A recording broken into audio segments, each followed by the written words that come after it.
ಆವಾಗ ಕೊನೆಗೆ ಬಂದ್ರು ನನ್ನ ರೂಟಿಗೆ ನಿಧಾನಾಗಿ, ನೀವು ಇಲ್ಲ ಸರ್ ನೀವು ಇಷ್ಟು ಕೆಲಸ ಮಾಡಿದ್ರೆ ನಿಮ್ ಬಗ್ಗೆ ಎಲ್ಲ ಗೊತ್ತು ಹಾಗೆ ಹೀಗೆ ಅಂತ ಹೇಳಿ ನನ್ನ ಹೋಗ್ಲಿ ಕೊನೆಗೆ ನೀವು ಎಷ್ಟು ಕಟ್ಲಿಕ್ಕಿದೆ ನಿಮ್ಮ ಲೆಕ್ಕದಲ್ಲಿ ಅಷ್ಟೇ ಕಟ್ಟಿ ಸಾಕು.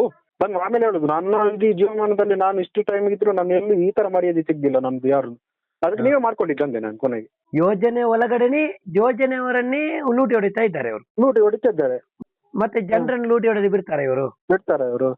ಈಗ ಮಧ್ಯವರ್ಜನ ಶಿಬಿರ ಮಾಡೋದಾದ್ರೆ ನಿಮ್ಮಲ್ಲಿಂದ ಇಷ್ಟು ಜನರನ್ನ ಶಿಬಿರಕ್ಕೆ ಸೇರಿಸಬೇಕು, ಒಬ್ಬೊಬ್ಬರಿಂದ 20 ರೂಪಾಯಿ ಕಲೆಕ್ಷನ್ ಮಾಡ್ಕೊಂಡು ಬಾ ನೀನು ಅಂತ ನನಗೂ ಟಾರ್ಗೆಟ್ ಕೊಟ್ಟಿದ್ರು ಆ ಟೈಮಲ್ಲಿ. ಇಷ್ಟು ನಿಮ್ಮ ಕುಟುಂಬದ ಇಷ್ಟು ಹಣವನ್ನ ಕಲೆಕ್ಷನ್ ಮಾಡಿ ಕೊಡ್ಬೇಕು. ಇನ್ನೊಂದು ಹೆಸರು ತಗೊಳ್ಳೋದು ಇವರಂತೆ, ಕಷ್ಟಪಡೋದು ಎಸ್ಪಿಗಳು ಇಲ್ಲಿ.